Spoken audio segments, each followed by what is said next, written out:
राधे राधे। स्वागत है आपका हमारे चैनल में। मैं आपके साथ पंडित विशाल शास्त्री। कैसे हैं आप सब? कुशल मंगल होंगे उम्मीद करता हूं। चलिए मित्रों, आरंभ करते हैं वीडियो।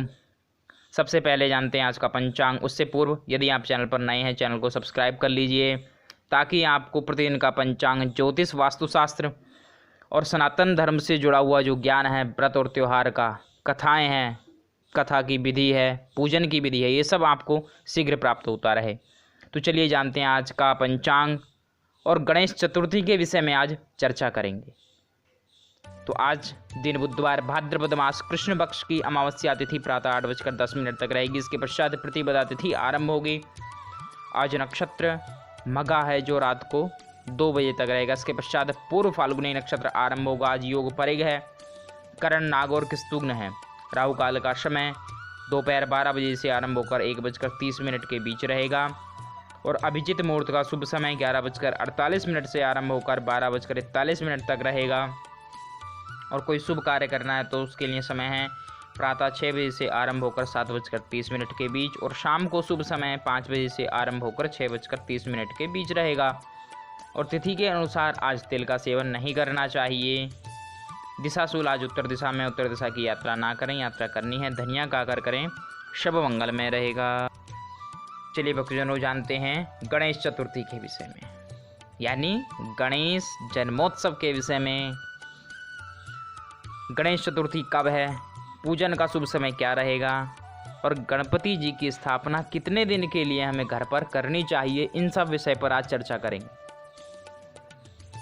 हमारी सनातन परंपरा में पूजा पाठ में सर्वप्रथम पूजनीय, अमंगल को दूर करने वाले, मंगल को करने वाले भगवान शिव व माँ पार्वती के लाडले गणपति जी का जन्मोत्सव गणेश चतुर्थी के रूप में प्रसिद्ध है।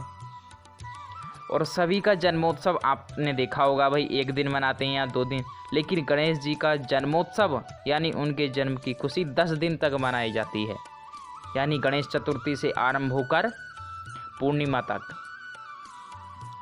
तो इस बार 2020 में गणेश चतुर्थी 22 अगस्त को मनाई जाएगी। पूरे देश भर में, महाराष्ट्र से लेकर पूरे देश भर में बड़े उत्साह से और उमंग के साथ इस त्यौहार को मनाया जाता है। लेकिन इस वर्ष कोरोना काल का समय चल रहा है तो सभी लोग अपने घर पर ही, लेकिन उत्साह के साथ, प्रेम से वैसे ही गणपति जी का पूजन करेंगे। शास्त्र और पुराणों में कहा जाता है कि इसी दिन संसार के कष्टों का हरण करने के लिए भगवान गणेश जी का अवतार इस धराधाम पर हुआ था, जो शिव परिवार में सबके लाडले हैं और गणों के सेनापति हैं, अधीश हैं।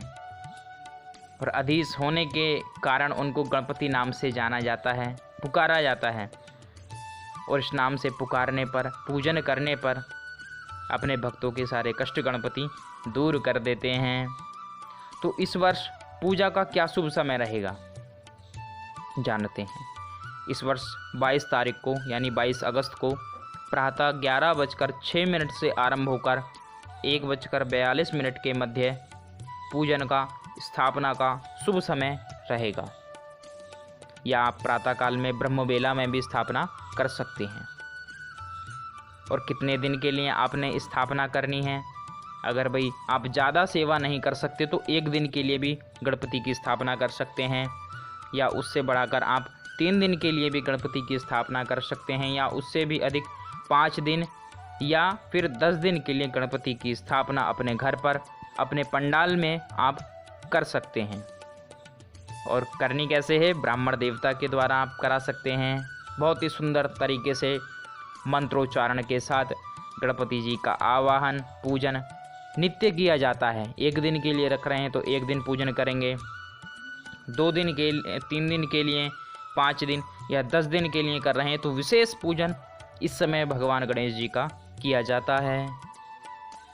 इस दिन मिट्टी के गणपति विभिन्न रंगों में सजे हुए आपको दिखाई देते हैं। भाई आप बाजार जाते हैं, आसपास देखते हैं, बड़े ही सुंदर स्वरूप भगवान का बनाया हुआ होता है, कितने सुंदर रहते हैं। देखिए, कहने में वह मिट्टी है लेकिन उसमें से क्या आकृति निकल कर आती है, ये भगवान की माया है। तो इसी को कहते हैं कि कण कण में भगवान है। वही कहाँ मिट्टी है साधारण रूप में और कहाँ कलाकार के द्वारा वह दिव्य रूप में एक मूर्ति का स्वरूप प्राप्त कर लेती है। तो इस समय मिट्टी के गणपति की आराधना बड़ी ही श्रेष्ठ कही गई है। इसमें भी लाल रंग, पीला रंग व हरा रंग जो है सबसे शुभ माना जाता है।